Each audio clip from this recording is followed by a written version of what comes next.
Well, I'm here with Frédéric, the owner of this beautiful place. Frédéric is a French landscape collector who's traveling the world for his projects, and we would love to hear from him now how he got the idea to turn this magic place into a luxury guest palace. Frédéric, could you say a few words?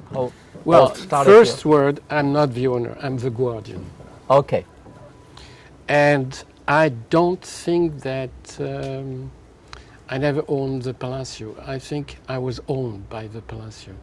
Oh. Because when I found it, I bought it the next day and visited it 6 months later. It was so huge, but I couldn't live inside.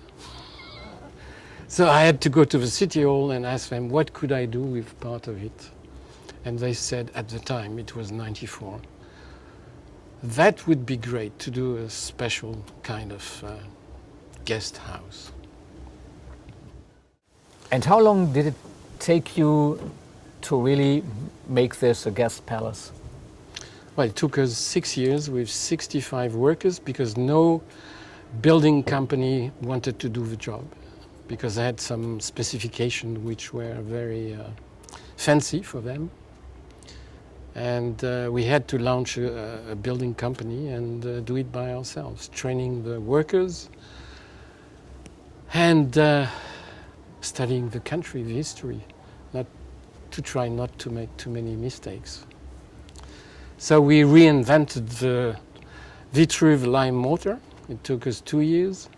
We had to, with the collection of azulejos, which is one of the features, main features of the Palacio, we had to work 4 years to reconstitute the 59 panels, which were all mixed up. It was a huge work. And they're all signed and they were commissioned in 1720 and they decorated the Palacio in 1725. So you see, it was a huge work, a long process. And then we had to work with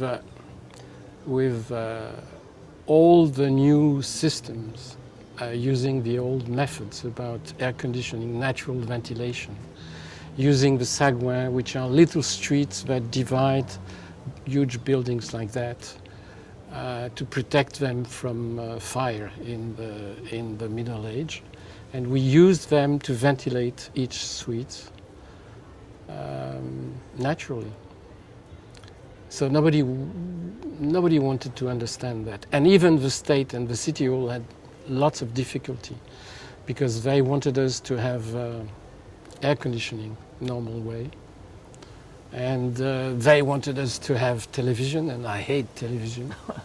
So no television, no air conditioning usual way. No lift because it would break some walls and some things. But it was fun, you know. Fun. We discovered two rooms that didn't exist when we visited the building. We found an arch with lots of archives from the 16th century until the end of the 19th century. 800 letters from the Queen, the King, the Emperor, and lots of correspondence of the ambassadors. It was a nice discovery. And when we dig the garden, we found a Visigothic stone carved on 3 faces. We had to build a pillar to put it inside. Nice. Difficult, but wonderful. And we have 17 roofs.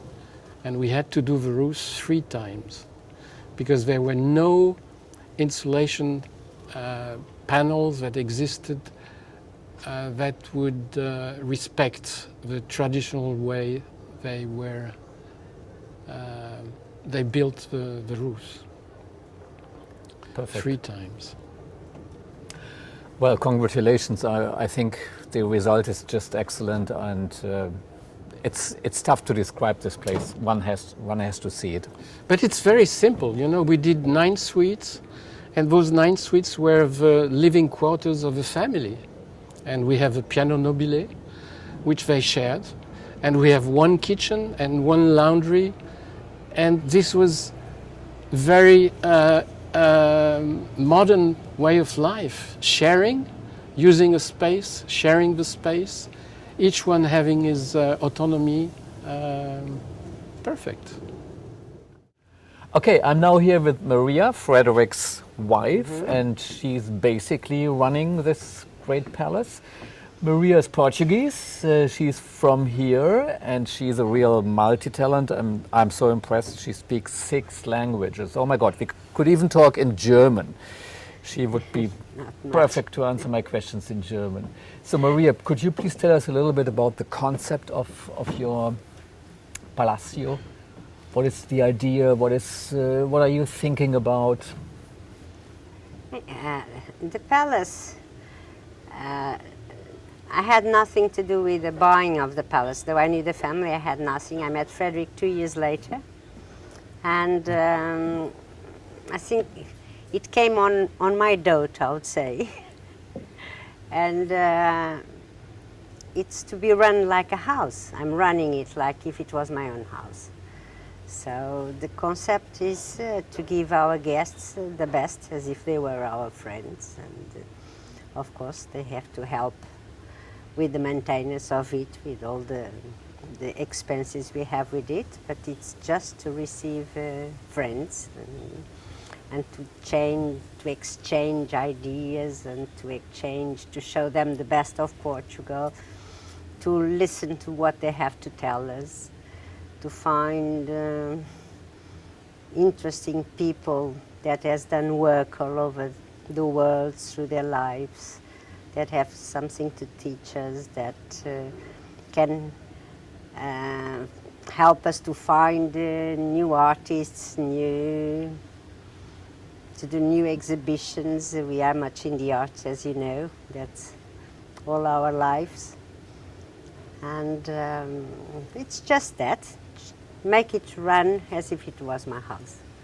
It sounds very easy, but I can confirm, I mean, being a guest here, you really feel like at home, and I can also say your staff is very kind, it's very professional, very discreet. That's what I really love about my stay here. So your clientele, I understand, and what I could see here during my stay is international. Yes, most of them are from abroad.